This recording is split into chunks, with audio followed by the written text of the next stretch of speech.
Welcome to my YouTube channel world literature. आज जो topic discuss करने वाले हैं वो है under the greenwood tree, a rural painting of the Dutch school by Thomas Hardy. Thomas Hardy का ये नावल है जिसको आज हम डिस्कस करने वाले हैं। बहुत ही इंटरेस्टिंग नावल है। फर्स्ट ऑफ ऑल राइटर को डिस्कस करेंगे, नावल का इंट्रोडक्शन देखेंगे, इसके करेक्टर्स को, टाइटल के मीनिंग को, इसकी प्लॉट समरी को हम डिस्कस करेंगे। तो अपना लेक्चर जो है वो स्टार्ट करते हैं। First of all Thomas Hardy की बर्थ को देख लेते हैं। थॉमस हार्डी की बर्थ हुई थी 2 जून 1840 में एंड इनकी डेथ हुई थी 11 जनवरी 1928 में। इंग्लिश नॉवेलिस्ट थे एंड पोइट थे। नॉवल का इंट्रोडक्शन डिस्कस करते हैं। अंडर द ग्रीनवुड ट्री, इसको फुल टाइटल दिया जाता है अ rural painting of the Dutch school, and ये थॉमस हार्डी का सेकंड नॉवल है। 1872 में इसको पब्लिश करवाया गया था एंड इसकी जो सेटिंग है वो 1850s की है। फर्दर नॉवल के टाइटल को हम डिस्कस करते हैं। इस नॉवल को ये जो टाइटल दिया गया है अंडर द ग्रीनवुड ट्री, ये टाइटल शेक्सपियर के song as you like it से लिया गया है। या फिर हम ये कह सकते हैं कि अंडर द ग्रीनवुड ट्री ये रेफरेंस है शेक्सपियर के song as you like it की तरफ। ये रेफरेंस किस तरह से है, क्योंकि इसमें जो है वो फर्स्ट ऑफ ऑल तो पेस्टल सेटिंग रखी गई है, वो डिस्क्राइब की गई है, नेचर की इंपॉर्टेंस को डिस्क्राइब किया गया है, कम्युनिटी को एंड ट्रेडिशंस जो है ना वो इस नॉवल में दिखाई गई हैं कि किस तरह से ओल्ड ट्रेडिशंस जो हैं वो रिप्लेस हो जाती हैं एंड मॉडर्न जो ट्रेडिशंस हैं वो ओल्ड ट्रेडिशंस को जो है वो रिप्लेस करती हैं। एंड इस स्टोरी में जो भी वेडिंग फेस्टिविटीज़ होती हैं, जो भी सेलिब्रेशन होती है, वो ग्रीनवुड ट्री के अंडर होती है। तो ये इस चीज़ को भी जो है ना यहाँ पे सिंबलाइज करता है टाइटल। अब आते हैं हम इसके करेक्टर्स की तरफ। इस नावल का जो फर्स्ट करेक्टर है वो है डिक डोवी।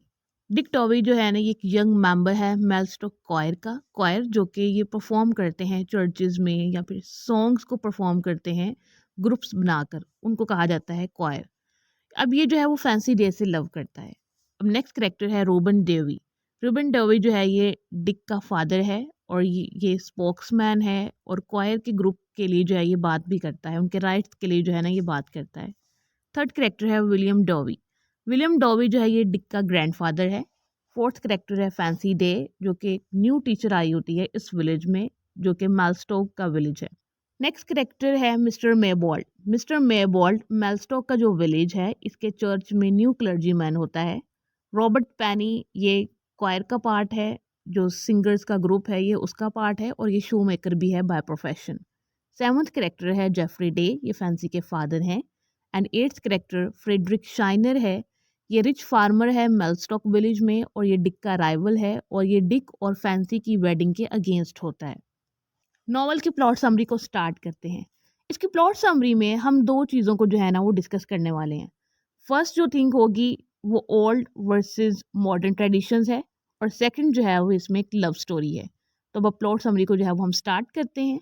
अब कहानी जो है वो शुरू इस तरह से होती है।